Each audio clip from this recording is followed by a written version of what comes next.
Assalamualaikum warahmatullahi wabarakatuh. Saya Mutiara Khairunisya dari Program Studi Komunikasi dan Penyiaran Islam kelas 2E dengan nomor NIM 125129099. Dalam KBBI, komunikasi adalah pengiriman dan penerimaan pesan atau berita antara dua orang atau lebih sehingga pesan yang dimaksud dapat dipahami. Dalam buku Ilmu Komunikasi Ilmiah dan Populer yang ditulis oleh Nuruddin juga dikatakan, menurut Stuart, akar kata dari komunikasi berasal dari kata komuniko yang artinya berbagi, kemudian berkembang ke dalam bahasa Latin, komunis yang artinya membuat kebersamaan atau membangun kebersamaan antara dua orang atau lebih.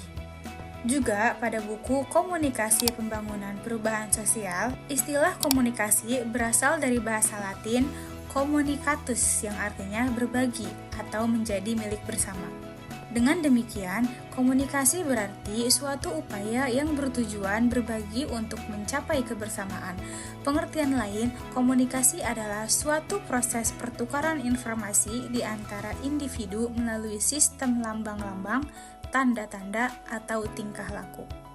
Etika dalam KBBI artinya ilmu tentang apa yang baik dan apa yang buruk dan tentang hak dan kewajiban moral. Dalam buku Pengantar Ilmu Filsafat, secara bahasa etika diartikan dengan kebiasaan atau cara hidup. Sedangkan secara istilah adalah pemikiran kritis tentang ajaran dan pandangan moral. Asal kata dari kebenaran adalah benar, yang mana menurut KBBI artinya sesuatu sebagaimana adanya. Sedangkan kebenaran itu sendiri artinya keadaan, hal, dan sebagainya yang cocok dengan keadaan yang sesungguhnya. Dalam buku Komunikasi Pembangunan Perubahan Sosial dikatakan, sejalan dengan perkembangan ilmu komunikasi sebagai ilmu pengetahuan sosial yang bersifat multidisipliner, definisi-definisi yang diberikan para ahli pun menjadi semakin banyak dan beragam. Masing-masing punya penekanan arti, cakupan, dan konteksnya yang berbeda satu sama lain. Sebagai gambaran, Frank E.X. Dance dalam bukunya Human Communication Theory antara lain menginventarisasikan 126 buah definisi tentang komunikasi yang diberikan berbagai ahli. Dari banyaknya pengertian dan definisi komunikasi tersebut, berikut adalah di antaranya. Yang pertama ada dari Theodoron and Theodoron, komunikasi adalah penyebaran informasi, ide-ide, sikap-sikap, atau emosi dari seseorang atau kelompok kepada yang lain atau yang lain-lainnya, terutama melalui simbol-simbol. Yang kedua ada dari Osgood et al. Dalam pengertian yang sangat umum, kita melihat komunikasi jika satu sistem, sebuah sumber memengaruhi yang lain. C tertuju dengan pemanipulasian simbol-simbol alternatif yang dapat disebarkan melalui saluran yang menghubungkan keduanya. Yang ketiga ada dari Gertner, komunikasi dapat didefinisikan sebagai interaksi sosial melalui pesan-pesan. Yang keempat ada menurut Hoagland, Janis, dan Kelly, komunikasi adalah suatu proses melalui mana seseorang atau komunikator menyampaikan stimuli biasanya dalam bentuk kata-kata dengan tujuan mengubah atau membentuk perilaku orang-orang lainnya. Yang kelima ada menurut Berelson dan Steiner, komunikasi adalah proses penyampaian informasi, gagasan, emosi, keahlian, dan lainnya melalui penggunaan simbol-simbol seperti kata-kata, gambar-gambar, angka-angka, dan lainnya. Dan masih banyak lagi pengertian dan definisi komunikasi menurut para ahli yang lainnya. Dari kelima definisi tersebut, komunikasi dapat disimpulkan sebagai proses sosial di mana individu atau sistem menggunakan simbol-simbol untuk menyampaikan pesan, informasi, emosi, atau gagasan dengan maksud untuk memengaruhi dan mengubah perilaku orang lain. Dalam e-book Etika dan Filsafat Komunikasi dalam Realitas Sosial dikatakan, komunikasi yang dulunya hanya sebagai alat bagi manusia untuk mengungkapkan pandangan dan keinginannya telah berkembang menjadi ilmu sosial multidisiplin seiring dengan pertumbuhan manusia. Kajian komunikasi merupakan topik yang banyak diminati oleh para profesional, sehingga semakin banyak definisi dan interpretasi tentang apa arti komunikasi. Sementara masing-masing memberikan penekanan yang berbeda pada makna, keluasan, dan konteks. Semuanya berfungsi untuk meningkatkan dan menyempurnakan komunikasi secara keseluruhan sesuai dengan kemajuan penelitian komunikasi. Mengapa kita mempelajari ilmu komunikasi? Pertama, itu karena komunikasi itu fundamental. Setiap perilaku manusia itu bentuk dari komunikasi. Perilaku didorong atau memberi dorongan orang untuk berkomunikasi, bahkan jika kita sengaja mau menghindarinya.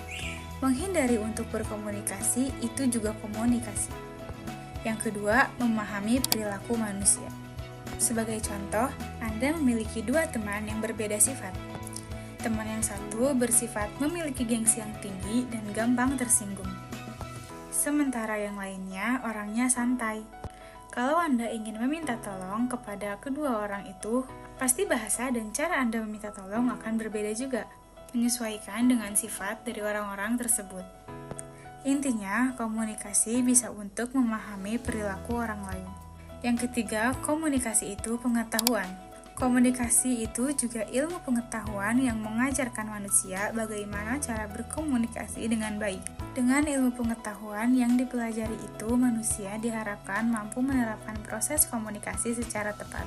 Dikutip dari beberapa jurnal, dalam filsafat komunikasi, menganalisis dan mengkaji konsep-konsep penting seperti kebenaran, keadilan, kebebasan, dan tanggung jawab merupakan salah satu tujuan utama.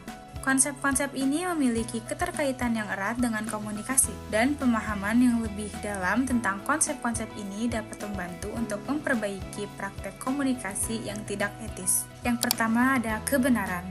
Dalam konteks komunikasi, kebenaran berkaitan dengan kejujuran dalam menyampaikan informasi dan fakta yang benar.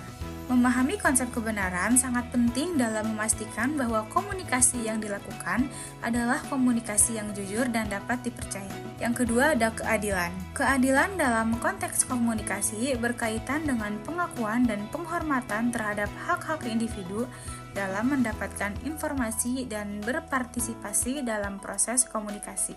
Yang ketiga ada kebebasan. Kebebasan dalam konteks komunikasi berkaitan dengan hak individu untuk berbicara, mendengar, dan bertukar informasi tanpa adanya tekanan atau intervensi dari pihak lain. Dan yang keempat ada tanggung jawab. Tanggung jawab dalam konteks komunikasi berkaitan dengan kesadaran individu untuk bertanggung jawab atas kata-kata dan tindakan yang dilakukan dalam proses komunikasi. Masih dalam jurnal yang sama, juga dikatakan, etika komunikasi adalah studi tentang nilai dan prinsip moral yang berkaitan dengan praktek komunikasi, seperti kejujuran, keadilan, integritas, dan tanggung jawab. Karena di sini kita sedang membahas kebenaran dalam ilmu komunikasi dan etika, apa pentingnya kebenaran dalam ilmu komunikasi? Kebenaran merupakan fondasi utama dalam ilmu komunikasi dan etika karena komunikasi bukan sekedar proses pertukaran informasi, melainkan pembangunan realitas sosial. Tanpa kebenaran, fungsi komunikasi sebagai alat integrasi sosial akan runtuh. Sebagai contoh, saat pembuat konten menyampaikan fitur produk sesuai kenyataan tanpa melebih-lebihkan, sehingga penonton mendapatkan informasi yang akurat secara faktual, secara etika, ia bersikap jujur dengan berterus terang jika konten tersebut adalah iklan berbayar atau endorsement, dan tetap berani memaparkan kekurangan produk demi menjaga kepercayaan audiens. Dengan tidak menutupi kelemahan barang hanya demi keuntungan pribadi, komunikator tersebut telah mempraktikkan etika komunikasi yang menghargai hak publik untuk tahu tentang hal yang sebenarnya.